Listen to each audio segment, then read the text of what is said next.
किसी को प्रश्न पूछने हो तो पूछ सकते हो एक एक करके।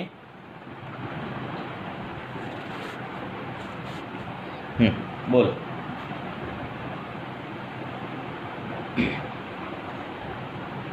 किसी को कुछ पूछना है तो पूछ सकते हो, कुछ केस डिस्कशन करना है तो कर सकते हो, पूछो। बाद में फिर क्या हो जाता है, क्वेश्चन रह जाते हैं, टाइम कम पड़ जाता है तो 1 घंटा हम डिस्कशन करने वाले हैं।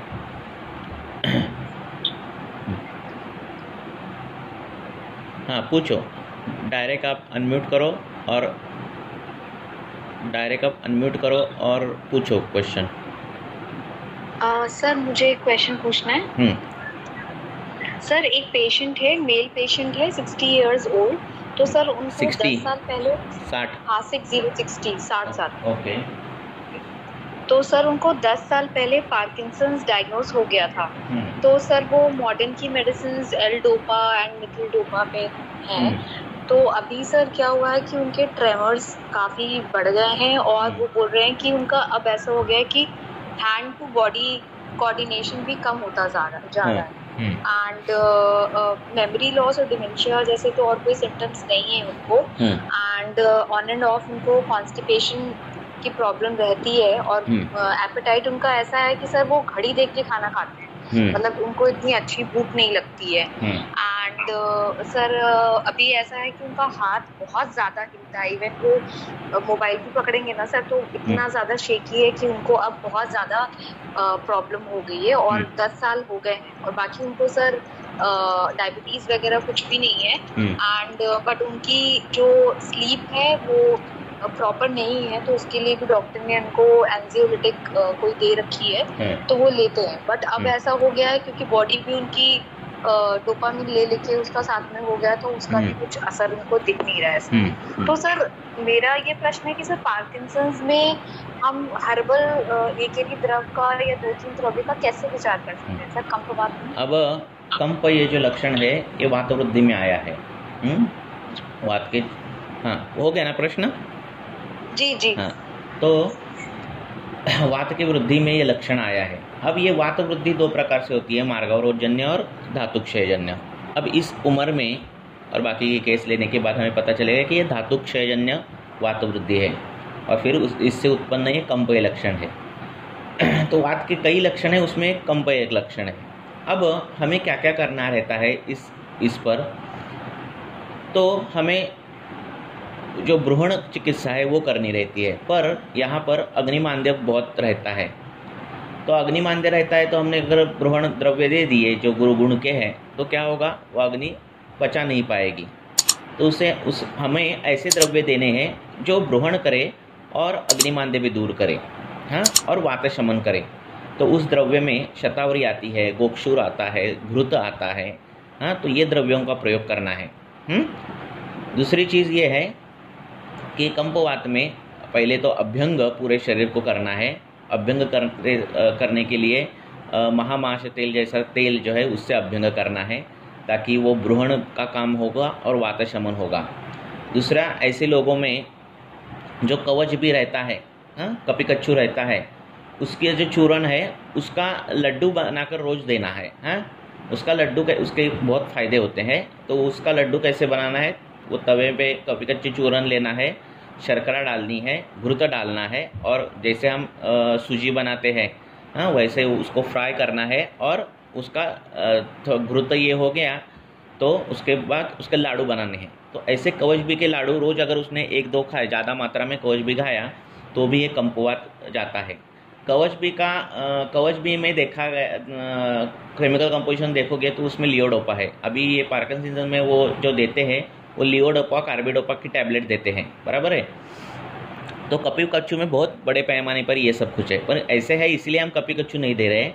ये शुक्रवर्धन करने वाला द्रव्य है, शुक्रवर्धन करेगा। और ये जो वात वृद्धि है वो जैसे उम्र बढ़ती है तो क्या क्या कम होता है, तो उसके हिसाब से शुक्र कम होता है, बराबर है। और ये कम होने के बाद होने वाली ये ओजक्षय वात वृद्धि के लक्षण हैं। तो इसके हिसाब से कपिकच्छु का लाडू देना, शतावरी कल्प या फिर गोक्षुर का कल्प देना जिसमें हमने अग्नि संस्कार किया हुआ है, ऐसे कल्प चालू करना, ग्रहण करना, महामाश तेल या फिर बला तेल का अभ्यंग करना, ये चालू करने के बाद ये धीरे धीरे पार्किंसन का जाता है। नावन नस्य आप ये नस्य कर सकते हैं पंचेंद्रिय वर्धन तेल से। जो बहुत स्मोकिंग करते हैं इनमें ये बहुत पाया जाता है, तो वो अगर कर रहे हैं तो वो सब बंद करो। अगर स्मोकिंग के से उत्पन्न ये सब कुछ है तो नस्य कंपलसरी करो। गोघृत का नस्य करो या फिर कोई भी शीत ब्रोहण करने वाले तेल, ऐसे तेल का नस्य करो। क्षीर सिद्ध तेल जो है उसका नस्य करो। और अभ्यंग करना है, अभ्यंग भी करना है और शिर अभ्यंग भी करना है, बालों सिर को भी तेल लगाना है। ऐसे सब करोगे तो ये धीरे धीरे कम होते जाएगा। कपी कच्चू का जो लड्डू है, कपी कच्चू का जो सुबह लेना है उससे बहुत रिजल्ट अच्छे मिलते हैं, तो वो भी चालू कर दो। ब्रूहण हम बाकी विदारी बला इससे नहीं कर सकते। ये क्या होता है, गुरु हो जाती है। तो घृत जो रहता है, सिद्ध घृत, नहीं तो शतावरी कल्प, गोक्षुर कल्प, ये चालू करना है। बोलो सर। तो जो लड्डू बनाने हैं उसमें कपी कच्चू की मात्रा कैसे, मतलब कितने रेशियो हम सूजी कैसे करते हैं, सूजी छोटे लड्डू, बड़े नहीं, छोटे आकार के लड्डू। 1-1.5 ग्राम के लड्डू होने चाहिए। ऐसे 2 लड्डू सुबह खाने। जी सर। आंसर जैसे कपी कच्चू भी गुरु हो जाता है, इसलिए उसका जो अगर लड्डू बने तो लड्डू जैसा भी खाना होता है, उसको लगता नहीं हम दवाई खा रहे, और वो स्वीट हो जाता है, शर्करा डाल दी तो ठीक है। हाँ बोलो सर। तो इसमें जैसे कि जैसे बहुत लोग स्वर्ण भस्म यूज करते हैं, रजत भस्म और तो रसराज रस, तो उनका अगर कर सकते हैं ना। और खाली देखो, एक गांव के लिए जाने के लिए बहुत से रास्ते होते हैं, हमें ऐसा रास्ता चुनना है जो सस्ता हो, जो जल्दी पहुंच सके, है ना, जिससे कम से कम दिक्कतें आए, जो इजीली अवेलेबल हो, रुग्ण के लिए अफोर्डेबल हो, तो हमें ये चुनना है। हाँ, दवाइयाँ बहुत हैं, ठीक है ना। अब वात वाजंकुश यूज कर सकते हो, महावात यूज कर सकते हो, बृहत्वात चिंतामणि यूज कर सकते हो, करने के लिए कुछ है ना, सब कुछ है। जी जी सर। ऐसे तो काष्ठ औषधि पर प्रैक्टिस, इसका मतलब यह है कि अगर चल गुण से ये वात वृद्धि हुई है तो हमें स्थिर गुण, मंद गुण का द्रव्य देना है, तो वो घृत है। तो प्लेन अगर घृत आपने चालू कर दिया फिर भी ये कंप जो है कम होता है, ठीक है ना। ठीक है सर। सर मेरा एक और क्वेश्चन है सर, पूछ लूं क्या? पूछो ना। किसी और पेशेंट का? नहीं पूछो सर। एक फीमेल पेशेंट है 40 इयर्स ओल्ड। तो सर लास्ट ईयर जब उसने कोविड की 2nd वैक्सीनेशन ली थी, तो सर उसको मतलब बहुत फीमेल की प्रकृति वात पित्तज है, तो वो 2nd डोज लेने के बाद उसको पूरी बॉडी में जैसे अंदर से काफ़ी हीट जनरेट होना, बहुत गर्म पसीने आना, एंड टोटल अग्नि मांदे हो गया था। एंड सर उसके बाद से उसको भ्रम, ये लक्षण बहुत प्रोमिनेंट हो गया था। एंड उसको मसल फटीग इतना था कि वो तार पे कपड़े भी डालेगी तो 10 सेकेंड तक या ऐसा हाथ उठाएगी कंघी करने के लिए भी, तो उसे लगता है कि हाथ अपना नीचे कर ले, तो इतना मसल फटीग है। तो उन्होंने सारे टेस्ट वगैरह कराए, तो बाकी तो सब ठीक आया सर। तो एक तो उनका सोनोग्राफी में बाइलैटरल किडनी स्टोन आए हैं 4 mm के दोनों तरफ मिडिल कैलिक्स में, पर उनको उससे कोई तकलीफ नहीं है, मतलब कोई पेन वगैरह नहीं है। और दूसरा उनका TSH बड़ा आया है, T3 T4 नॉर्मल है। तो सर इसमें तो मतलब मॉडर्न की दृष्टि से देखे तो इसमें सब नहीं, मॉडर्न की दृष्टि से देखना ही नहीं। आपको मॉडर्न ट्रीटमेंट करनी हो तो मॉडर्न की दृष्टि से देखना। अगर आप मॉडर्न की दृष्टि से देखोगे बार बार तो आप पूरी तरह तक कंफ्यूज हो जाओगे, ठीक है। जी सर, जी सर। ये सब वॉल्यूम्स जो है पैरामीटर से बदलते हैं। कितने तो ब्लड पैरामीटर्स है वो मलबद्धता के कारण बदलते हैं, कितने ब्लड पैरामीटर्स है वो चिंता शोक से बदलते हैं, कितने ब्लड पैरामीटर्स है उल्लंघन से बदलते हैं। तो हर दिन पैरामीटर बदलने वाले कई चीज़ें हैं, तो इस पर जाओ ही मत। पहले पूरी संहिता पढ़ लिए हैं, अब संहिता अब बचा ही नहीं है कुछ, फिर उसके बाद वो चीज़ें हैं सब कुछ। फिर आप कोरिलेट करना, ये सब उसके बाद, पहले से संहिता पहले पूरा के पूरा पढ़ो। दूसरी बात, कोविड के बाद होने वाले ये सब कॉम्प्लिकेशन है। कोविड का भी जो वैक्सीन है उसका अभी तक हमें पता ही नहीं चल रहा है कि उसका क्लासिकल हम पिक्चर नहीं बना पा रहे कि कौन सी रसदुष्टि हो रही है, कौन से प्रदेश में कौन सी रसदुष्टि ज़्यादा दिख रही है ना। प्रोलॉन्ग अभी वैक्सीनेशन लेने के बाद 4-5 साल के बाद क्या दिखेगा, है ना, दूषित जैसा। तो वो क्या है वो भी नहीं मालूम है सब कुछ। तो हमने वैक्सीन नहीं ली और हमने कोविड के पेशेंट अच्छे से ठीक किए, हाँ, बिना बाकी कुछ किए, तो कुछ हुआ नहीं है, ऐसा कुछ होता नहीं है। ये हमारा ये है क्योंकि उस समय वस्त्र का जो शोध है वो लगा था, है ना, वस्त्र के उल्लेख है ना अष्टांग संग्रह में इसमें, हाँ। तो रेशम से बनाया हुआ वस्त्र, लोकर पतला वस्त्र, तो ठंडी का सीजन है तो आप जाड़े वस्त्र से ये करो या फिर वस्त्र को धूपन दे दो, तो इसका मतलब वस्त्र का शोध लगा था। और शास्त्रकारों को भी संसर्गजन्य रोग मालूम है ना, कुष्ठस्य जरस्य शोषस्य न संक्रामंती नरांतरम, ये भी मालूम है। तो इतना सब कुछ मालूम है, फिर भी वो क्या बोलते हैं कि एक कंबल एक जगह एक दूसरे की मत ये करो, वस्त्र एक दूसरे के मत पहनो, है ना, एक बर्तन में मत खाना खाओ, ये सब कुछ बोलते हैं। वो ये क्यों नहीं बोलते कि ऐसा एक कपड़ा लगाओ और मुंह पे ढको, है ना, ताकि आपका इन्फेक्शन नहीं होना चाहिए, है ना। ऐसा बोलने के लिए एक सेंटेंस बोल सकते थे वो, है कि नहीं। तो हमारे सामने जो इन्फॉर्मेशन आती है वो वही सही है ऐसा नहीं होता। सभी चीज़ें आयुर्वेद के हिसाब से देखोगे तो आपको बहुत सी चीज़ें पता चलेगी, बहुत सी चीज़ें आपको ऐसा लगेगा कि अरे ये तो हमने तो ये जोकर जैसा काम कर रहे थे, तो ऐसा लगेगा। तो इसलिए क्या करो, अभी ये ऐसा ऐसा व्याधि हुआ है और ये ऐसे ऐसे लक्षण हुए, तो लक्षण के अनुसार, दोष के अनुसार ट्रीटमेंट दे दो, हाँ। अगर कृष्ण विवर्णता है, कृशता आ गई है, कंप है, व्यास लक्षण दिख रहा है, परुषता है, जो ध्वनि में जो ध्वनि है, जानू में ध्वनि है, या फिर रिक्तता आई है, तो ये वात के है। पित्त के लक्षण निकालो, हाँ, निद्रा कम हो गई है, दाह है, स्वेद प्रवर्तन है, दाह वोश चोश, ये सब कुछ है पित्त के। ऐसे लक्षण के अनुसार दोष ये करो, निश्चित करो। साम है क्या, निराम है क्या, देखो। हाँ, मैंने उसका हेतु निकाला है, तो उसको अति चिंता उसका हेतु है, और वो पेशेंट हमेशा भोजन कम करती है, तो वातज और पित्तज के सारे लक्षण मैंने तो उसको देखे हैं। उसका अग्नि अगर ठीक नहीं तो उसका पहले अग्नि ठीक करो, अग्नि ठीक करने के बाद उसको ब्रूहण चालू कर दो, ठीक है। आप बार बार कोरिलेट रिपोर्ट निकालोगे ना तो बहुत कंफ्यूजन होगा, बहुत ही कंफ्यूजन होगा, ठीक है, क्योंकि रिपोर्ट्स में तो बहुत सी चीज़ें हैं। एक तो टेक्निकल एरर है, वो तो एक्सेप्टेड है, technical error. Lab to lab आप एक ही पेशेंट का एक ही दिन अलग अलग लैब में एचबी देखो, एचबी बोल रहा हूँ, बाकी का एकदम अंदर की टेस्ट नहीं बोल रहा हूँ, सिर्फ एचबी देखो, कितना वेरिएशन आता है वो देखो, आता है, हाँ। तो इतना वेरिएशन अगर आ रहा है तो हम क्यों उस पर निर्भर रहे। तो हमारा काम है, हमारे आयुर्वेद के हिसाब से लक्षण कौन से दिख रहे हैं उसके हिसाब से दोष निश्चित करो, फिर हेतु और दोषों का मेल जमता है क्या वो देखो। मीन्स क्या, हेतु वातवृद्धि के है, लक्षण वातवृद्धि के है, वातवृद्धि के दिख रहे हैं तो ठीक है, ये सच जमता है क्या देखो। और ये सब जमने के बाद फिर उपक्षय अनुक्षय देखो, वो बराबर से हो रहा है क्या देखो। और वो होने के बाद आपका फिक्स हो जाएगा आपको करना क्या है। आपको ब्रोहण करना है, आपको संतर्पण करना है क्या, अपतर्पण करना है, आपको आम पाचन करना है क्या, आपको उसको डायरेक्ट निराम अवस्था में है पेशेंट। तो एक बार वो फिक्स होने के बाद ट्रीटमेंट फिक्स हो जाएगी आपकी, है ना। सर, तो मैंने उसको अभी गोक्षुर आदि गूगल स्टार्ट करा है वो स्टोन्स के लिए, एंड फिर स्टोन तो वो यूएससी में दिखे ना, आप वो बोला है क्या? नहीं, उसको कोई पेन वेन नहीं फिर क्यों दे रहे हैं आप? अच्छा सर, सोनोग्राफी में दिखेगा तो आप स्टोन मानोगे, ऐसा नहीं होगा ना, ठीक है ना। अगर सोनोग्राफी नहीं होती तो क्या करते आप आपको देखना है कि मलावस्तंभ है क्या, आपको देखना है क्या उसको अनाह लक्षण है क्या, ये देखना है आपको, बराबर है ना।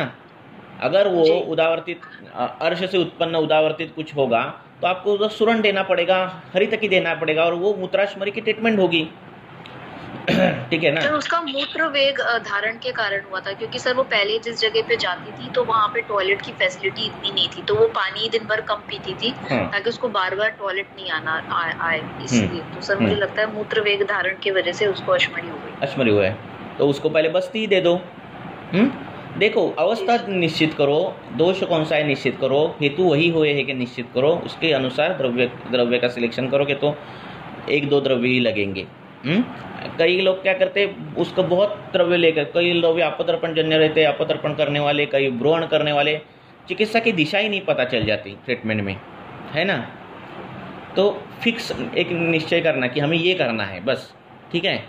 ऐसा अगर निश्चय हो गया, हम तो फिर भ्रम के लिए सर शतावरी और गोक्षूर भ्रम जो है हाँ, भ्रम जो है वो वात प्रकोप के कारण भी होता है, पित्त प्रकोप के कारण भी होता है। पित्त प्रकोप में जो भ्रम होता है उसका सर उसका ऐसा है कि शरद ऋतु में ही होता है, जब अक्टूबर के महीने में ना तो उसका बीपी भी लो रहता है। तो रक्त वृद्धि जो विकार है उसमें भ्रम आया है, तो यह रक्त से भी संबंधित है ना। जी। तो वात रक्त की जो चिकित्सा है उसको सूट करेगी। पहले निश्चित ही करो। हाँ, ऐसा सोनोग्राफी में ये मिला तो हम वो करेंगे, ऐसा करोगे तो फिर बहुत ये हो जाएगा। ऐसे कई कितने रुग्ण रहते हैं जो पूरी लाइफ लॉन्ग उनके किडनी में स्टोन रहते हैं, उनको मालूम भी नहीं रहता। रहते हैं ना लोग, ऐसा कुछ नहीं है।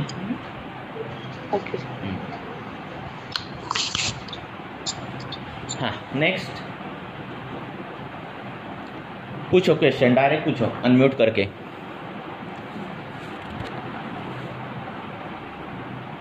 Hello sir. हाँ बोलो। सर मैंने एक प्रश्न पूछा था अभी स्वर्णमाक्षी के मात्रा के बारे में। हाँ। तो सर मैंने एक शिरशूल की पेशेंट है। हाँ। उसको पथ्यादि के साथ पथ्यादि क्या? दो रत्ती। पथ्यादि चूर्ण। हाँ, पथ्यादि चूर्ण के साथ 2 रत्ती पर डे दिया है, तो वो मात्रा बराबर है? रसमा इसकी ना, किसकी? स्वर्णमाक्षिक की। स्वर्णमाक्षिक सर। हाँ, तो वो ज्यादा से ज्यादा 100 मिलीग्राम तक दे सकते हैं हम दिन की। कितनी उम्र है पेशेंट की? हम क्या करते हैं, 5 दिन की दवाई है ना, अगर हम क्या करते हैं 5 दिन की दवाई है, अगर देना हो, पहले तो देते ही नहीं है ज़्यादा भस्म और ये, पर देना हो तो 5 दिन की दवाइयों में 1 ग्राम तक 1-1.5 ग्राम तक स्वर्णमाक्षिक डालते हैं। हाँ सर, मैंने 1 ग्राम डाला है। 1.5 ग्राम डाला तो भी कुछ नहीं होता उसका। 1 ग्राम डाला है। ज़्यादा है उसकी मात्रा, 2 गुंजा 3 तक है कुछ तो। सर और उसको फिर अनुपान क्या रखे? मैंने केस नहीं मुझे मालूम। शिरशूल का पेशेंट है ये। किसके वजह से शिरशूल है? सर उसको ना ऐसे साइनोसाइटिस जैसा था, मतलब कफज शिरशूल, पर वो बोली कि मुझे सबने साइनस का शिरशूल बोला है, पर मुझे उसमें कुछ लक्षण दिखे ही नहीं है ऐसे, तो कफज ही लगा है मुझे। तो क्यों स्वर्णमाक्षिक और लेना? पित्त का भी अनुबंध। पित्त का अनुबंध है क्या? हाँ सर, क्योंकि उसका वो बोली कि कभी कभी मुझे एसिडिटी मतलब अम्ल पित्त जैसा भी होता है, तो और उनके उसको पेशेंट को है ना त्वचा रोग भी है और स्थूलता भी है, तो सब क्लेद प्रधानी है उसकी संप्राप्ति। क्लेद बढ़ गया है उसका, तो दूषित। हाँ, क्योंकि उसमें हाँ सर उसको है ना एक्जिमा, मतलब पूरा ड्राई वात कफज कुष्ठ भी है। तो ये माउस दृष्टि का पेशेंट है, तो हमें माउस के देखो कुष्ठ है, हाँ, और ये प्रतिशय ऐसा लक्षण जो मल है, ये माउस का मल है ना? हाँ सर। हाँ, तो माउस दृष्टि का पेशेंट है, माउस पाचक चालू करो। हाँ, इस ये निम्ब विम्ब आदि जो योग है इससे भी ये ठीक हो जाएगा, इसके लिए क्या बड़ी चीज नहीं है। निम्ब चूर्ण वो मेन सर मेरे पास उसका वो हिस्ट्री लेने के बाद मुझे वो कुष्ठ का पता चला, वो भी एकदम छोटा लीजन है। हाँ। पर मेन वो बोली कि 10 साल से मैं बहुत जगह ट्रीटमेंट ले रही हूँ शिरशूल का। वो कुछ डार्ट करके टैबलेट आती है, उसमें मॉर्फिन है, वो टैबलेट वो बहुत सीवियर हेडेक होता है तब लेती है बोल रही है। और उसको सब डॉक्टर्स ने वही बोला कि तुम्हें साइनस का शिरशूल है। उसको है ना शिर प्रदेशी ब्रू के ऊपर वहाँ पे उस एरिया में उसको पेन है। तो वो बोली कि ज्यादा इवनिंग में होता है और किसी ने प्रेस किया तो अच्छा लगता है, ऐसे वो बोल रही थी। तो मैंने उसको पथ्यादि के साथ मैंने सोचा कि उसको पित्त का भी कभी कभी होता है, तो मैंने स्वर्णमाक्षिक भस्म ऐड किया। तो ये जो पेशेंट है ना कुष्ठ का, तो इसके लिए क्या करो, क्लेद अच्छा बनना चाहिए, रस धातु अच्छा बनना चाहिए, क्लेद अच्छा बनना चाहिए। इसके लिए उसको नींब, पटोल, कुटकी, मंजिष्ठा और ये अपना दारवी, या फिर हल्दी, ये करो और इसका क्वाथ भी दे दो उसको, चालू करो। फिर हाँ, फिर नींबा पटोल दारू हरिद्रा। हाँ, नींब पटोल दारू हरिद्रा, कुटकी भी डालो उसमें। हाँ, ये कुष्ठ में आया है योग। हाँ, कहो पित्त जब कुष्ठ में आया है तो ये वो योग होने के बाद, ये देखो कुष्ठ अलग है, प्रतिशय अलग है, ऐसा नहीं है, है ना। हमें दिख रहा है अभी कुष्ठ के दुष्य में क्लेद है, मांस है, ठीक है। प्रतिशय में मांस है, क्लेद है। हाँ, क्लेद क्या है? मॉइस्चर है। वैसे ही सोचा। हाँ, तब मॉइस्चर ज्यादा बढ़ता है तो वो शरीर बाहर फेंकता है, एक तो मूत्र से फेंकेगा, नहीं तो कहाँ से भी फेंकेगा, बराबर है ना। तो ऐसे चालू करो। हाँ, और उसको क्लेद खराब, क्लेद बढ़ने वाली कोई चीज़ जो है वो बंद करो। दीवा स्वाप होगा तो बंद करो, गुड़ सेवन हो गया तो बंद करो। उनको सर वो आलू भुजिया सेव रहता है ना, हाँ, उसकी पूरी फैमिली सुबह वो भुजिया सेव ब्रेकफास्ट में खाती है। क्या खाती मैंने है? बंद करने के लिए बोला, एवरीडे वो भुजिया सेव खाते हैं। हाँ हाँ हाँ हाँ, तो वो बंद करो। हाँ, जिससे क्लेद बढ़ेगा, जिससे पृथ्वी महाभूत बढ़ेंगे, आप महाभूत बढ़ेंगे, ऐसा कुछ जो कुछ है वो सब बंद करो। हाँ, तिल का कुछ खा रहे हो बंद करो, खट्टा खा रहे हो वो बंद करो। ज़्यादा तीखा खाने के बाद भी क्लेद, दूषित क्लेद होता है। पित्त के दुष्टि में क्लेद वृद्धि बोली है, वो क्लेद खराब क्लेद होता है। तो उससे भी मांस बिगड़ता है। तो वो अगर तीखा खा रही हो, और कई लोग बोलते तीखा खाओ, सर्दी है, जुकाम है, तीखा खाओ तो और बढ़ता है, ऐसे भी होता है, तो वो भी बंद करो। तो ऐसी चीज़ें बंद करो पहले, आहार और पथ्यकर आहार विहार करो। 2 ही टाइम खाना खाना।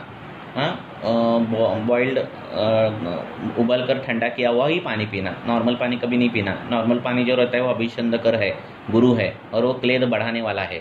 नॉर्मल पानी जो हम पीते वो एक्वागार्ड का हो या किसी का भी प्योरिट का हो। सर, जो पानी उबालते हैं वो आधा करना है क्या? हाँ, आधा करो, आधा करोगे तो आपको, हाँ, आधा करे तो बहुत अच्छा है।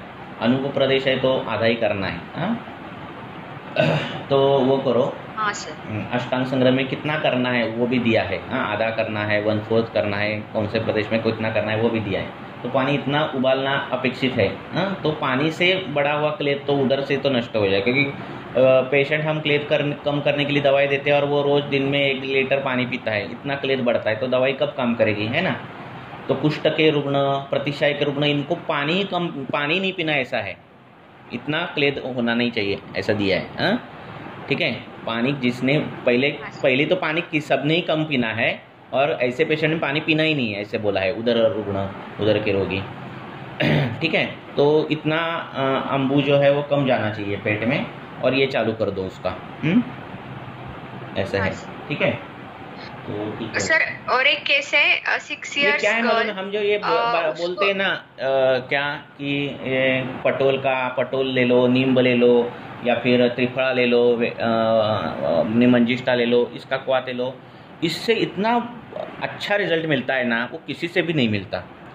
सिर्फ क्या करो, उसका क्वाथ बनाओ और पेशेंट को पीने दो, बोलो। हाँ, जब तान लगे वो क्वाथ पीना। हाँ, सुबह 1-1.5 चम्मच चूरन लेना, 3-4 कप पानी डालना, बॉइल करना, हाफ करना, वही सुबह ही क्वाथ बनाना, दिन में ख़त्म करना क्वाथ, फिर दूसरे दिन नया क्वाथ। इसका जो रिजल्ट मिलता है ना, वो किसी से भी नहीं मिलता, ठीक है ना। पर वो ऐसे करना चाहिए। और अगर अपने वो क्वाथ बनाया, चूरन देने से अच्छा क्वाथ अगर उसने आपने दे दिया, तो बहुत फास्ट रिजल्ट मिलते हैं। कोई भी कुष्ठ हो, आपको सिर्फ दोषानुबंध देखना है और उसके हिसाब से द्रव्य सिलेक्शन करना है। इतना करोगे ना, कोई भी आप स्किन प्रॉब्लम आप एकदम झट से ठीक कर सकोगे। बोलो। हाँ सर, 6 इयर्स की लड़की है, छोटी, उसको मतलब बहुत, जैसे बचपन से ही उसको खांसी, सर्दी और उसको खुजली भी होती है पूरे बदन पे, और उसको कभी कभी वॉमिटिंग भी हो जाती है।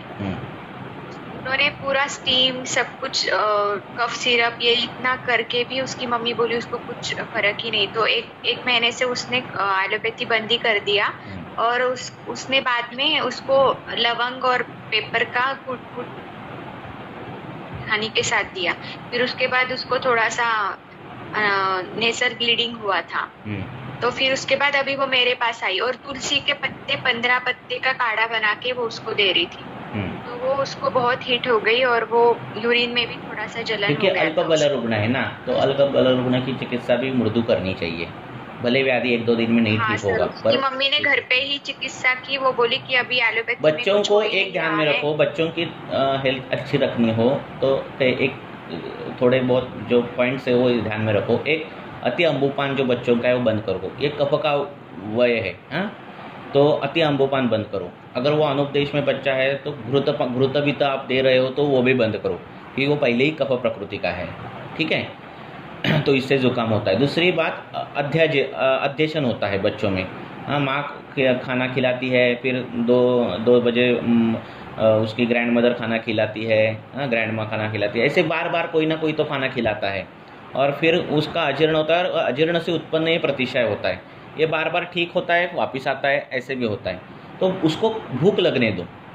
तीसरी बात, वो बच्चों को पैरामीटर में मत बिठाओ वज़न और इसका, तो इसका बेटा जाड़ा है, इसका ये बेटा कम जाड़ा है तो इसको और खाना खिलाओ। खाना खिलाने से अगर स्थूलता वज़न बढ़ता होता तो बहुत से लोग हैं दुनिया में जिसका वज़न बढ़ता नहीं, कितना तो खाना खाते, ऐसा नहीं होता है ना। तो धातु पोषण जो है वो ठीक ठाक से होना चाहिए, तो वो एक्स्ट्रा खाना खिलाना वो बंद करो। तीसरी बात, बच्चों में ग्रह बाधा होती है तो वेखंड है, वचा जो है वो सततम धारयेत, हाँ, वो कहाँ कहाँ यूज़ करनी है, कमर पर बांधो, नहीं तो गले में बांधो, नहीं तो हाथ में बांधो, काला धागा देना, उसमें वेखंड वचा का जो टुकड़ा है वो उसको टाई करना और उसको हाथ में बांधना, हाँ, तो वो वचा बच्चे को कंपलसरी करना ही करना है, हाँ, धारण। तीसरी बात, वचा जो है वो बच्चों के लिए बहुत अच्छा है, तो वचा जो है उसको क्या करना है, उसका जो पाउडर है, जैसे हम टाल्कम पाउडर लगाते हैं, जो प्रतिशय वाले बच्चे, बार बार बीमार पड़ने वाले बच्चे, हाँ, कफ से पीड़ित बच्चे, उनको जो वचा है वो टाल्कम पाउडर जैसा लगाना और फिर कपड़े वपड़े पहनना, वो करना है। तो चौथी बात, आपको अगर टाइम है, कहाँ पे लगाना है, पूरे बॉडी पर वेखंड, स्कूल में जाते हैं, हाँ, और उसका पूरा बॉडी पे, हाँ, स्मेल भी अच्छा आता है, चेस्ट एरिया पे, हाँ, तो जहाँ भी बैठेंगे ना वो वचा गिरती है, वहाँ की जगह जो है वो निर्जंतुक हो जाती है, हाँ, बहुत फायदे हैं, ठीक है। और दूसरे वचा के जो बाकी के एक्सटर्नल फायदे तो वो तो है ही, हाँ, जो मुंह में डालोगे तो वचा जाएगी, फिर वो वाणी पर काम करेगी, वाणी अच्छी हो जाएगी, हाँ, तो वो वचा हो गया। तीसरी बात, धूपन करना, हाँ, अगर वो गीले वस्त्र वही पहन रहे हैं, वो पहन रहे तो उसको धूपन करना, उसके कपड़ में ही धूपन डाल दिया। हर एक वस्त्र अभी इस ज़माने में करना पॉसिबल नहीं रहता, हाँ, तो वो जो कबर्ड है, वार्डरोब जो होगा आपका, उसमें वो धूपन का पॉट रखना, 1-2 मिनट में रखना और निकाल देना, प्रिकॉशन लेकर, तो वो वस्त्रों को धूपन हो जाता है, तो वस्त्र का स्मेल भी वो धूपन द्रव्यों का आता है, उसमें आप त्वचा, विडंग, नींब ये सब डाल सकते हैं धूपन में। तो ये जो चीज़ें हैं वो बच्चों को करना है। बच्चे बहुत खेलने वाले बच्चे हैं, उनको नित्य अभ्यंग करो, हाँ, नित्य अभ्यंग मीन्स नहाने से पहले तीर तेल या फिर दशमूल का तेल भी लगाओ उसको और ये करो। अगर उसका वजन कम है तो बला तेल का अभ्यंग करो, ये करो, हाँ। उसको बार बार एलर्जी विलर्जी हो रही हो तो नींब पत्र जो है उसका क्वाथ थोड़ा पानी में डालो, नहाने के पानी में, और उतना करो। ये सब मृदु चिकित्साएँ करो बच्चों को, और इससे बहुत से बच्चे ठीक हो जाते हैं, ठीक है। बोलो। वो पानी की बोतल भी जो है वो बहुत बड़ी बड़ी देते हैं बच्चों को स्कूल में, है ना। वो 1 लीटर की पानी पीता ही है, फिर टीचर बोलती है और पानी पियो, तो और पानी पीता है वो, है ना। और इतना अति अम्बुपान लेते हैं, तो ये बहुत से आजकल के ये हेतु है बच्चों में बीमार होने के। हाँ, बोलो। सर, अगर वो बच्चों में दूध पीने की आदत है तो उसे हम सुंठ सिद्ध बना के दें, क्योंकि वो छोड़ते ही नहीं, अभी इतनी बचपन से आदत है, तो उनको क्या करें? कौन सा दूध? एक्सटर्नल दूध, बाहर का दूध? हाँ, अभी ये 6 साल की बच्ची है, पर मैंने बोला उसको दूध आप कम कर दीजिए। गाय का दूध हो तो ये अच्छा रहता है, गाय का दूध हो तो ये अच्छा रहता है, पर ऐसे बच्चों में अगर अजीर्ण की सब हेतु है तो दूध दिया तो उसका आमाशय के ये हो जाता है, हाँ, क्योंकि वो उसका जो कोष्ठ है वो आमाशय में रहता है, सर, उसको तो दूध नहीं देना है, होती है बहुत बार, तो देना ही नहीं है उसको दूध, वही तो नहीं देना है। तो मृदु, ये सब मृदु पहले उपचार करो। वो ये मृदु उपचार पहले करो। Hello sir. हाँ हेलो सर। हाँ बोलो। हा सर, चाईमध्ये कसा, इंद्रलुप्तामध्ये काय कसा विचार करून चिकित्सा द्यायची, किंवा स्थानिक काय कल्प वापरू शकतो आपण तिथे लेपनासाठी किंवा याच्यासाठी? फ्रंटल म्हणजे पुढे कपाळाच्या वरती आहे आणि मागच्या बाजूला जास्त आहे चाई, आणि 6-7 वर्षापूर्वी रुग्णाला चाई झाली होती, मग त्यांनी स्टिरॉइड ट्रीटमेंट घेऊन थोडेफार केस आले, पण आता पुन्हा पेशंटला आले। स्टिरॉइड ट्रीटमेंट ली थी मीन्स इंजेक्शन लिया था क्या वहाँ पर जहाँ है एलोपेशिया? हाँ, वहाँ पे इंजेक्शन लिया था और रूटीन पूरा हिस्ट्री उनका लिया तो एक कि देर से उठना, एक ये हेतु मिला, और कभी कभार बाहर नॉनवेज खाना, इससे ज्यादा तो ऐसे हेतु में कुछ मिला नहीं कि जो रक्त दुष्टिकर या रक्त कृमि को ये करेंगे। हेतु में ऐसे घर का ही खाना रहता है, यानी महीने में 1-आध बार बाहर का खाना, स्ट्रेस भी ज्यादा नहीं है, लेकिन फिलहाल ये उसका टेंडेंसी बहुत हो चुका है, और जहाँ पे मूछे है वहाँ पे भी एक छोटा सा पैच अभी आ गया है। ठीक है, और यानी पूरी हिस्ट्री में उतना ही मिला कि रूटीन भी ठीक है, भूख लाने अभी भूख कम लगती है, इतना एक उसने बताया कि बेड के व्यायाम का अभाव है, और ये एक हेतु मिला। पानी भी ज्यादा नहीं पीता है, जो जनरल दही सेवन में ये जो हेतु मिलते हैं, ऐसे कुछ भी हेतु मिले नहीं पूरी हिस्ट्री लेने के बाद। तो इसमें कैसे ये करेंगे विचार? कृमि किससे होते हैं ऐसे अगर आपने देखा तो दीवा स्वाप से कृमि होते हैं। अगर आप 8 बजे उठ रहे हो तो दीवा स्वाप ही है, तो हमने वो हेतु पकड़ा नहीं होता है, क्योंकि हमें वो हेतु हमने को काउंट किया नहीं होता है, तो वो भी होता है। सुबह 8-9 बजे अगर आपने पोहे खाए, गुरु अन्न सेवन किया, और 12 बजे आपने खाना खाया, तो ये अध्यशन होता है, और अध्यशन से भी कृमि होते हैं। ठंडा पानी पीने के बाद भी कृमि होते हैं। लीफी वेजिटेबल ज़्यादा खाने के बाद भी कृमि होते हैं। तो कृमि होने के लिए सिर्फ ऐसा ही नहीं है गुड़ी खाना चाहिए, यही होना चाहिए। अजीर्ण के सभी हेतु, ये सब कृमि के भी हेतु है, ठीक है, तो इससे कृमि हो सकते हैं। दूसरी बात, अब ये हुए कृमि या फिर बड़ा हुआ पित्त उसका शिर प्रदेशी जाकर वो जो बाल है वो निकाल देता है।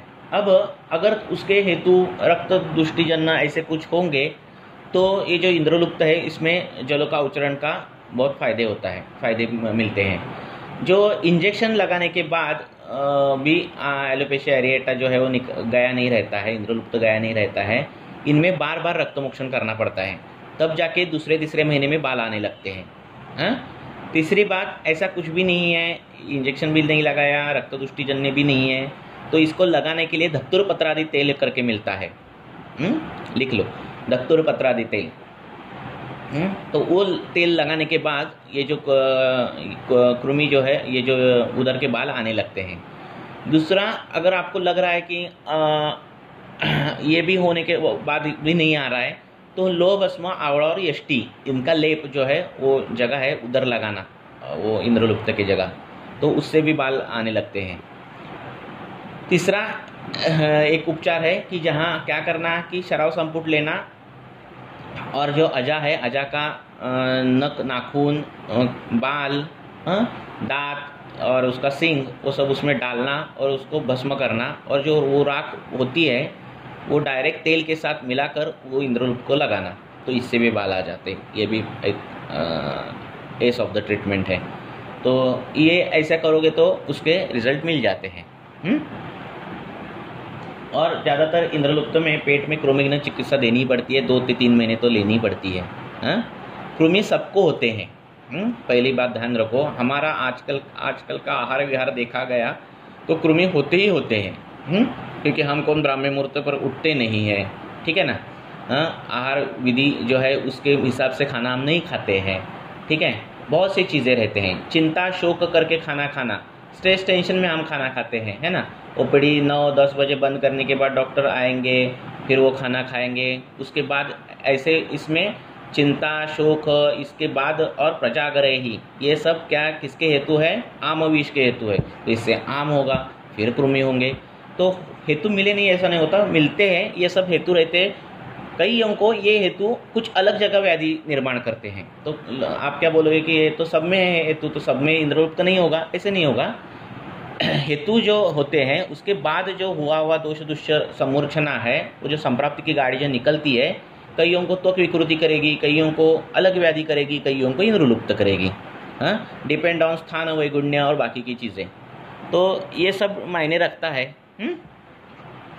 हाँ, ओ थैंक यू सर। और एक बात पूछ रही थी कि अगर इसमें इंद्रलुप्त में हम रक्तज कृमि ऐसे विचार करें, हाँ, तो रक्तज कृमि के लिए कुछ स्पेसिफिक द्रव्य यूज करना है, चाहिए क्या? मंजिष्ठा है, हाँ, निर्गुंडी है। निर्गुंडी जो है वो और पटोल, हाँ, वो कृमिघ्न है और रोमकूप यहाँ के जो कृमि है वो नष्ट करती है, तो उसका लेप भी और पेट में भी ऐसा, और वो केश्य है निर्गुंडी। तो उस हिसाब से वो निर्गुंडी का काम कर सकते हो। कृमिघ्न भी है और केश्य भी है, हाँ, जैसे भृंगराज है, दोनों है। तो ये इनका भी काम आप उस हिसाब से देखो और वो हो जाएगा। और उसको सर मैंने 1-2 पेशेंट में संजीवनी गुटी जो आती है उसमें भल्ला तक रहता है, तो जैसे कुछ लोग जमाल गोटा और इसका प्रयोग करते हैं, अगर भल्ला तक यूज किया तो बहुत इरिटेशन होता है। तो पहले जो मेरे पास 2 रुग्ण आए थे तो उनमें भल्ला तक देखो पित्त प्रकृति के रुग्ण और जिसमें पित्तानुबंध रक्तानुबंध है तो उनमें वो भल्ला तक का फायदा नहीं होगा। हाँ। टिपिकल कफदुष्टिजन्य होगा ना पेशेंट, तो उससे हो जाए। कृमि है, कृमि से उत्पन्न इंद्रलुप्त है, दारुणक आ रहा है, खुजली बहुत हो रही है, तो इससे फिर भल्ला तक का काम हो जाता है, पर कईयों को वो सूट नहीं होता। हाँ। तो इसलिए मैंने संजीवनी गुटिका दिया था, तो उससे बहुत अच्छा रिजल्ट मिला था। हाँ, अलग अलग लोग अलग अलग यूज करते हैं, हर एक का काम है। वो त्रिफला गुगुल करके वो भी उगाल कर हम लगा सकते हैं, ऐसे बहुत सी चीज़ें हैं। हाँ, पर हम तो इस हिसाब से करते हैं। एक तो मैंने बोला कि इसके जलों का उच्चारण करो, नहीं तो मैंने बोला लोह भस्म, आंवला और ये इसका लेप करो, और धतुर पत्रादि तेल, हाँ, ये इनमें से किसी से तो ये मिलता है फायदा। ओके सर, धन्यवाद। ओके, हाँ, पूछो नेक्स्ट।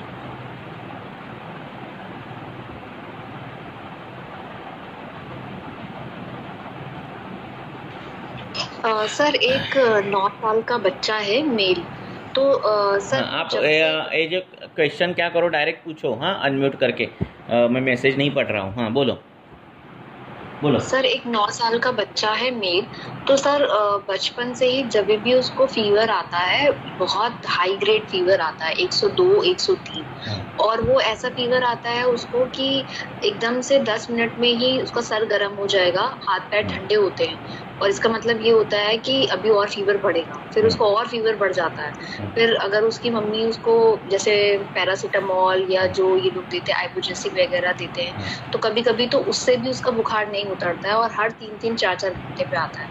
और बच्चे की इम्यूनिटी ऐसी है कि पहले तो ऐसा होता था सर उसको कि हर 3-4 महीने में उसको कभी या तो लूज मोशंस हो जाएंगे या कभी फीवर हो जाएगा। अभी उतनी फ्रीक्वेंसी नहीं है, कम हो गया है, लेकिन उसकी मम्मी की मेन कंप्लेंट ये है कि उसको जब भी फीवर आता है बहुत हाई ग्रेड आता है। तो इसका वो क्या करें? और दूसरा, मैंने बच्चे को चेक किया तो उसके सर नील्स पे पूरे वाइट स्पॉट्स हैं। तो मैंने पहले उसको कृमिहर चिकित्सा दी थी तो उससे काफी कम हो गए, बट सर अभी भी उसके काफी वाइट स्पॉट। तो कृमि की चिकित्सा देनी है उसको।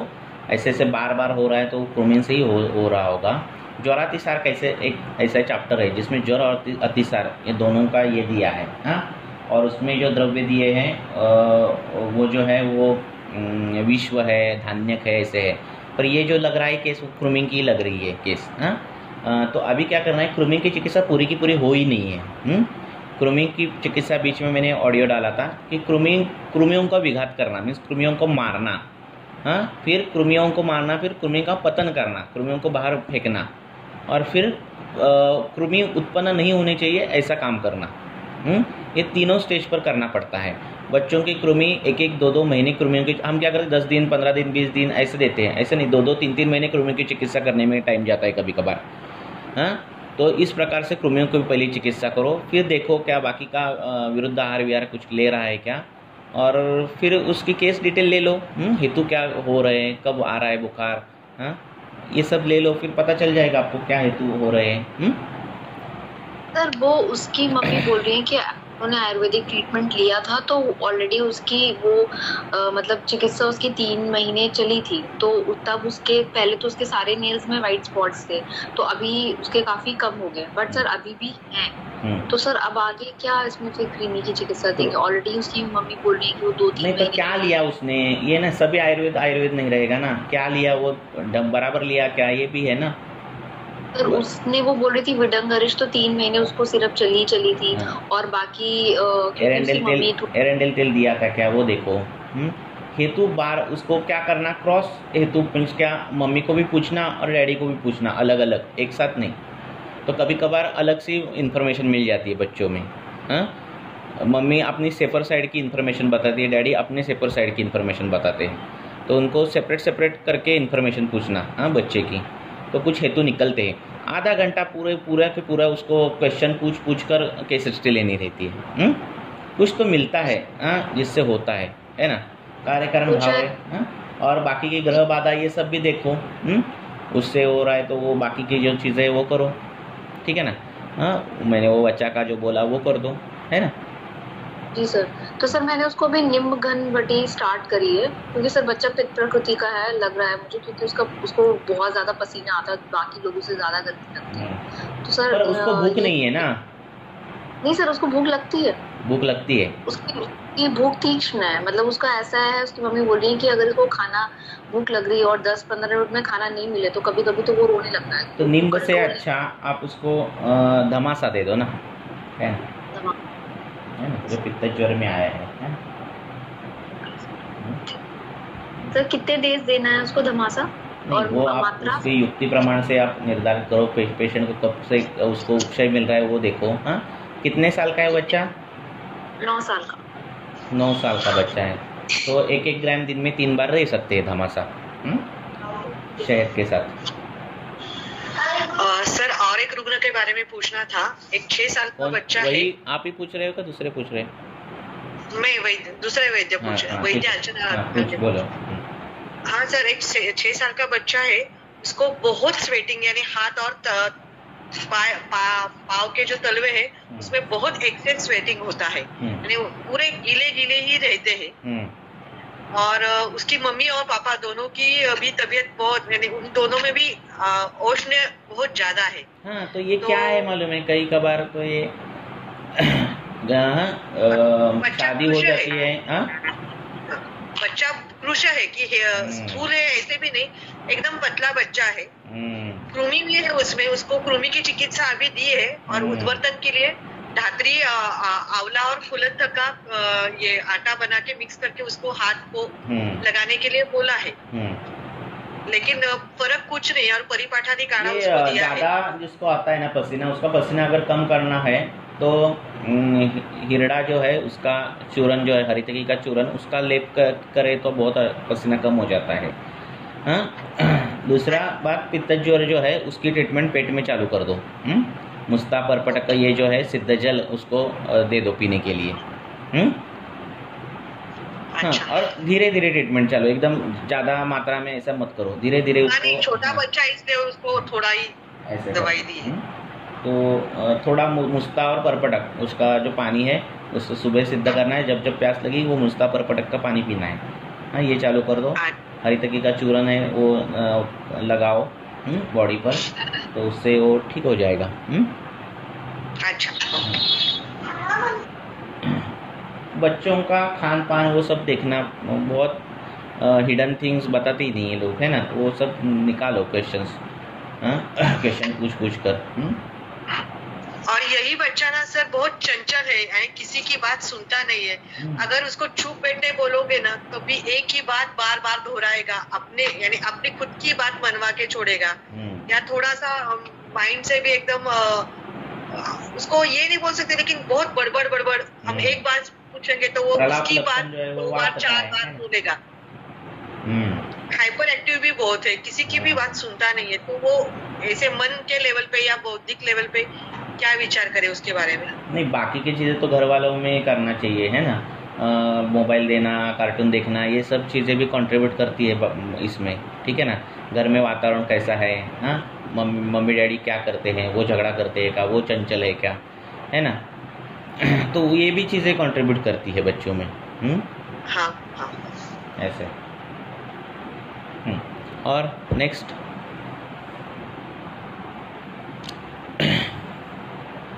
हाँ पूछो।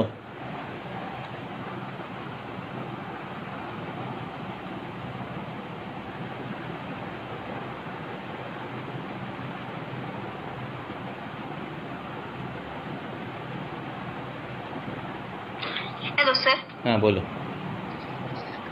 सर एक मेल पेशंट आहे 57 इयरचा। हाँ हाँ हॅलो, हा इपिगॅस्ट्रिक रिजनला पेन आहे, जलन पण आहे तिथं आणि उचकी जास्त येते, जेवल्यावर जास्त कधी पण होतच आणि पोट पण साफ होत नाही त्याचं, आणि अंगावर सगळ्या रक्तवर्णी अशा पूर्ण त्वचा होती, कंडू पण होता आणि कोरडी त्वचा जास्त पडत होती, आणि हेतूमध्ये मला मग अत्याम्बुपान, चहा, जागरण हे सापडलं, आणि 1 महिन्यापूर्वी त्यांनी विरुद्धाहार केलेला, तेव्हापासून हे सगळी लक्षणं जास्त वाढली आणि जास्त आहे त्यांची कंप्लेंटमध्ये इपिगॅस्ट्रिक रिजनला पेन 1 महिन्यापासून सुरू झालेलं आहे, असं आहे, आणि पोट पण साफ होत नाही त्यांचे रेग्युलर। हेतु बघा, हेतु कौन से है, हाँ हेतु कौन से गुण से है, उष्ण गुण के है, तीक्ष्ण गुण के हैं, है ना, द्रव गुण के हेतु है ना, उष्ण, तीक्ष्ण, द्रव ये गुण के अगर हेतु है तो उसके विपरीत शीत, मंद ये गुण का द्रव्य देने हैं, है ना, चंदन देना है, ये सब द्रव्य यष्टि देनी है, हाँ ऐसे द्रव्यों को कॉम्बिनेशन दे दो तो वो सब ठीक हो जाएगा, है की नाही। सर दिलं तर ह्या पेशंट मध्ये चालतंय ना। तुम्ही हेतू कसे बंद करताय, अति अंबुपान पूर्ण बंद केलं पाहिजे, मग ऋतू चालू करायचं। हां बंद केलं, चहा वगैरे बाकी सगळं बंद केलंय त्यांनी, चंदन आधी, हां बोलो। हां इपिगॅस्ट्रिक रिजनला पेन खूप आहे म्हटले आणि पोट बिलकुल साफ होत नाही, तर मग तसंच नुसतंच का चालू केलं, पित्तावर जरी काम केलं तरी हे लगेच व्यवस्थित व्हायला लागतं, भूक व्यवस्थित लागायला लागते, पोट व्यवस्थित साफ व्हायला लागतं। हेतु देखने हैं, हेतु के गुण देखने हैं और फिर लक्षण देखने हैं, और ये मैच करके फिर द्रव्य सिलेक्शन करोगे तो निकल जाता है एक आधा द्रव्य। क्वेश्चन पूछ रहे ना कि कौन से कैसे करनी एक द्रव्य चिकित्सा, तो ये ऐसे ही करनी रहती है, ऐसा कुछ बड़ा इसका मैजिक नहीं है। पर हमें कॉन्फिडेंस चाहिए, है ना, कि बाबा हाँ मैंने ये हेतु निकाले, बराबर निकाले हैं, अब ये हेतु से ये लक्षण दिख रहे हैं, बराबर उस हेतु से वो लक्षण दिख रहे हैं, फिर वैसे द्रव्य सिलेक्शन करो। तो क्या हो जाएगा, आपको पता चलेगा, अरे हाँ मैंने ये ट्रीटमेंट दी, ये इससे ठीक होगा। आपने अगर 2, 3, 4, 5 दवाई दी होगी तो आपको पता कैसे चलेगा इससे ये हुआ और इससे वो हुआ, ऐसे नहीं होता ना। तो इस प्रकार से दे दो, ठीक है। आपको फेलियर भी पता चलना चाहिए खुद के इसका ट्रीटमेंट का, और सक्सेस भी पता चलना चाहिए, है ना, ऐसे।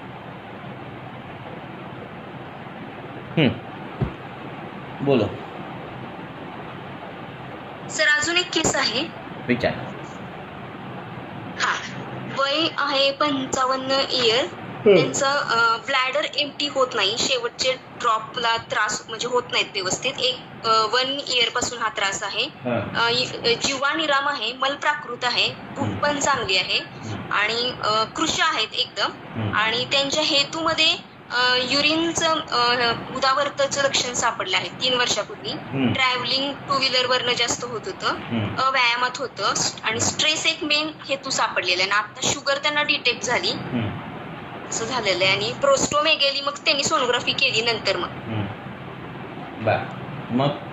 हा मी त्यांना आता फक्त वरुणादी कषायच दिलेले आहे, तर ते म्हणले थोडासा फरक पडलाय मला। वाताचे मूत्रगुच्छ आहे, पित्ताचे मूत्रगुच्छ आहे, कफाचे मूत्रगुच्छ आहे, त्या लक्षणानुसार जायचं। शूल, तोल अशी लक्षणं सगळी असतील, मूत्र फेनील असेल, पांढरं असेल, असं असेल तर तो वातज आहे ना, दाह असेल, पित्तवर्णीय असेल, बाकीची सार्वधिक लक्षणं, श्वेताधिक्य हे सगळं असेल तर तो पित्ताचे मूत्रगुच्छ, राहिला कफाचे मूत्रगुच्छ, तर त्यानुसार जायचं आणि मग त्यानुसार औषधं चालू करायची। आणि वेट खूप कमी आणि स्ट्रेस एक मेन हेतू सापडलाय, त्यांनी सांगितलं म्हणजे स्ट्रेस कमी करावा लागतो। हा एखादी गोष्ट वेळेत नाही झाली तरी त्याचा तो ताण घेतात छोट्या छोट्या गोष्टींचा,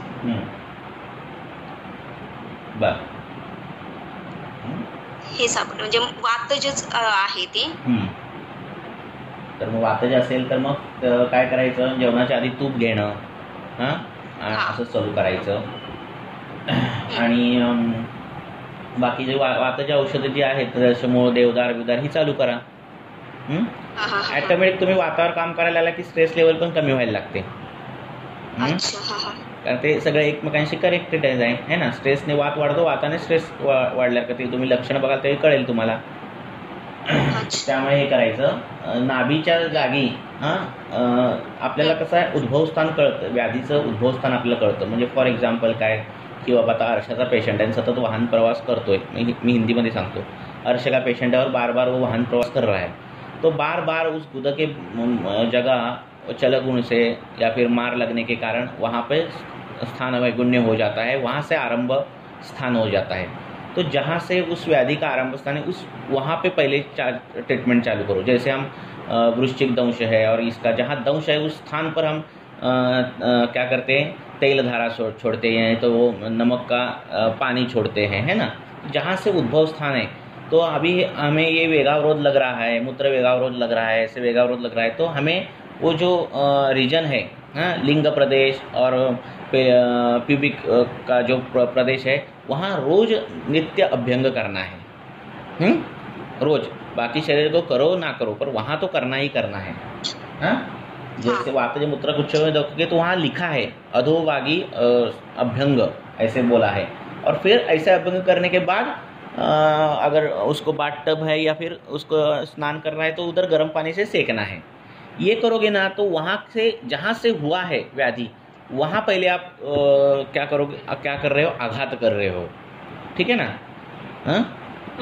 जैसे हस्तमैथुन करने वाले रुग्ण रहते हैं और फिर उनमें शुक्रक्षय रहता है, तो उनमें तेलाभ्यंग करना, शुक्रवर्धक तेल लगाना, तो वहाँ से चालू कर दो करना. बाकी आप सर्वाधिक विचार कर रहे हो तो अलग है ही, पर जहाँ से चालू हो गया है, जिस वेगावरोध से हो रहा है, जिस अवयव से हो रहा है वहाँ से चालू करो. तो अभी इसका ऐसा है तो इसे अधोभागी स्नेहन और अवगास्वेद ये करना है. तो इससे बहुत फ़ायदा मिलता है. आपके पास बाथ टब है तो दशमूल का उसमें क्वाट डालो और ऐसा तेल लगाकर उसको बिठाओ, बहुत फायदा होता है उसका. सर घृत कोणतं स्टार्ट करायचं मग? बस्ती कामयंत घृत म्हणून मिळतं, तर ते घृत तुम्ही देऊ शकता. नहीं तो क्या करना है, जो वात शामक द्रव्य है उसका घृत बनाओ और वही दे दो, सिंपल. ओके.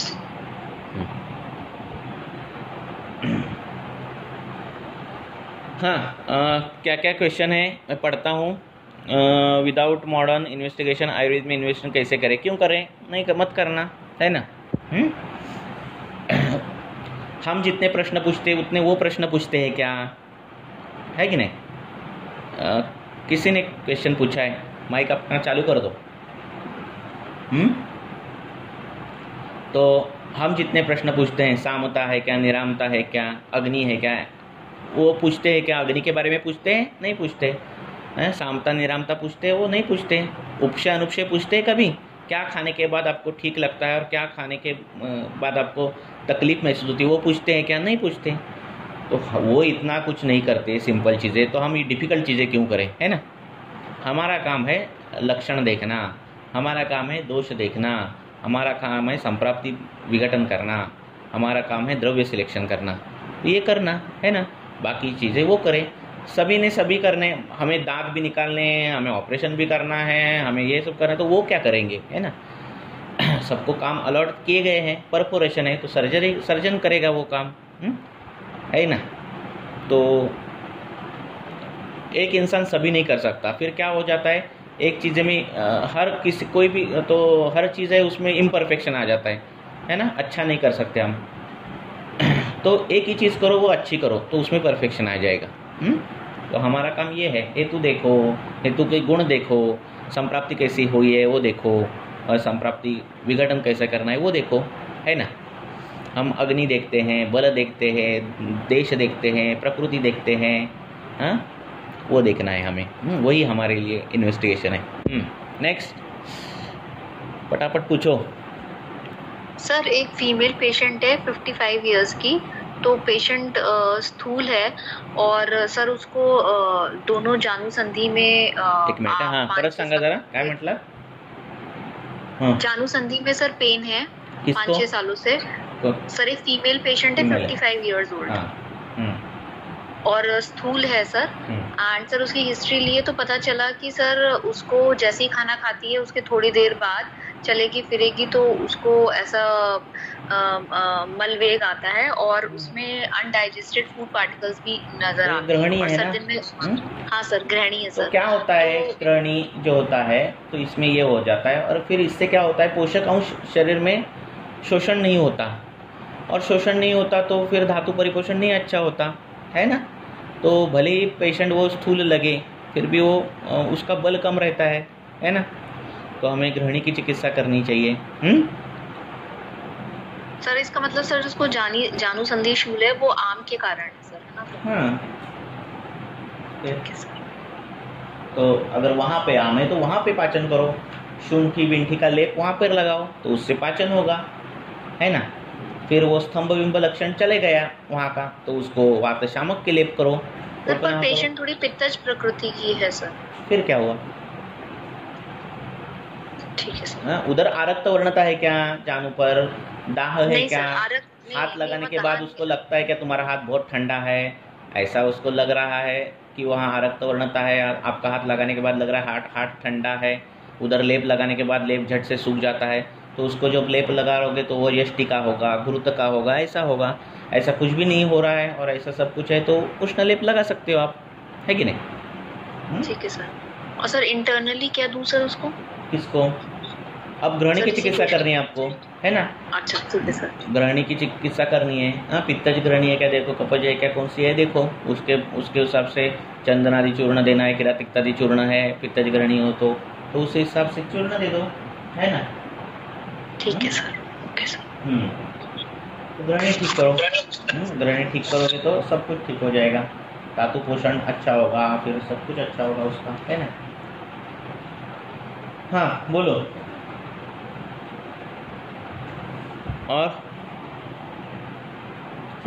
Hello sir. बोलो. सर म्हणजे 52 इयर्स मेल पेशंट आहेत. त्याला 3 वर्षापूर्वी खुर्चीवर बसताना ते पडलेले आणि त्यांच्या कॉकिक्सला मार लागलेला. तर तेव्हापासून त्यांना तिथं खूप वेदना होतात आणि त्यांचा दररोज 3 तासाचा बाईकवर प्रवास होतो. किती वर्षाचे आहेत?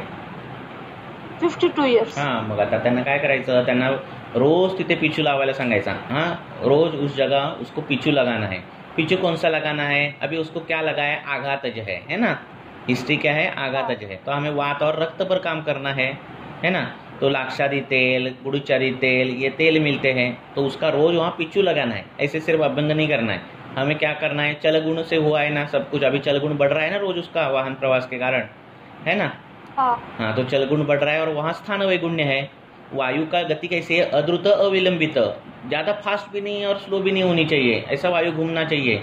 तो ये चलगुण बढ़ता है तो वायु फास्ट घूमता है तो वहाँ ख वैगुण्य आया रहता है। वहाँ ख गुण्य उधर जाता है तो उधर श्रोतस बिगड़े हुए हैं तो वहाँ पे आपको शूल और महसूस होता है।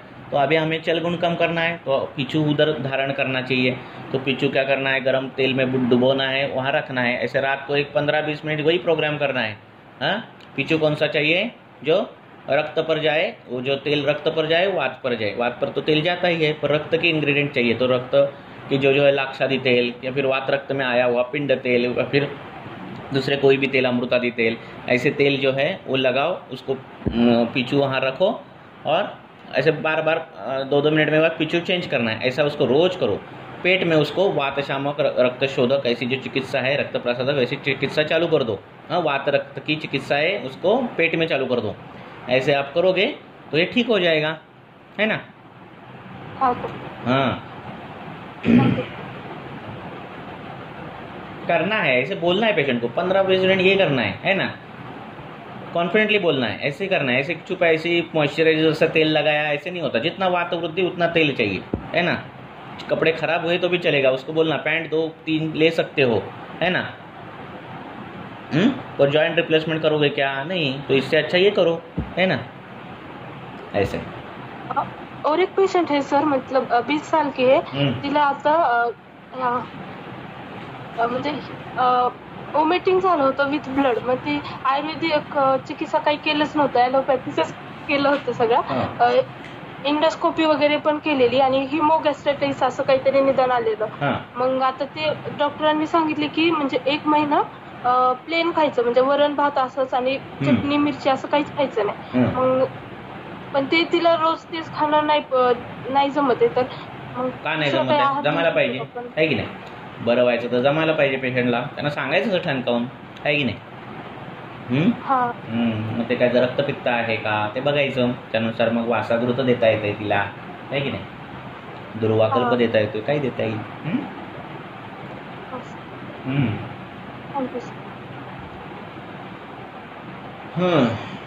बोला. चला अजून घेऊया एक प्रश्न आणि थांबूया. बोला.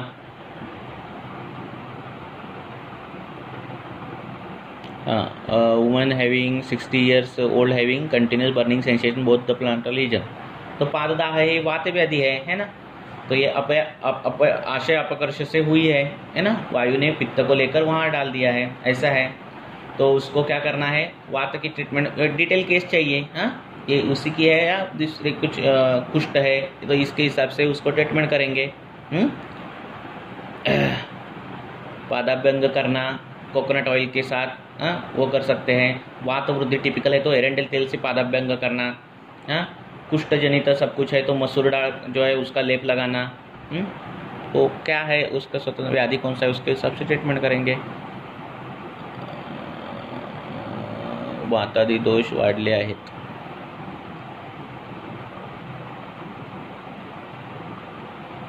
अग्निबल कमी आहे, डिटेल केस टाका. अग्निबल कमी आहे, धातुबल कमी आहे ना, कृश आहे,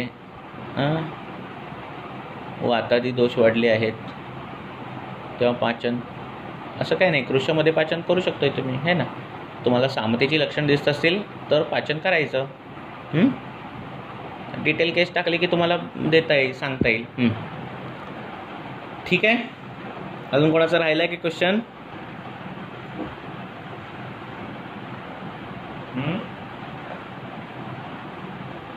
झालं का?